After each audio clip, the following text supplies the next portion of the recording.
నరేంద్ర మోదీ ఇంట్లో ఒక కొత్త సభ్యుడు చేరాడు. తన కుటుంబంలోకి ఆ సభ్యుడి రాక పట్ల ప్రధాని మోదీ సంతోషం వ్యక్తం చేసి శాలువతో సన్మానించి పూజలు చేశారు.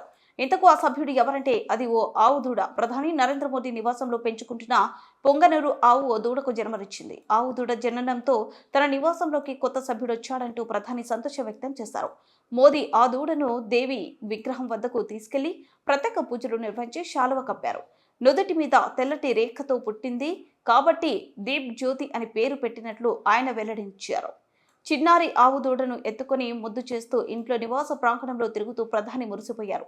ఇందుకు సంబంధించిన వీడియోలు, ఫోటోలు వైరల్ గా మారింది. గోమాత సర్వసుఖ ప్రధాయిని అని లోక్ కళ్యాణ్ మార్గాల్లోని ప్రధానమంత్రి ఇంటి కుటుంబంలోకి కొత్త సభ్యుడు రాక శుభప్రదమైందని ఈ సందర్భంగా మోదీ తన ట్వీట్లో పేర్కొన్నారు.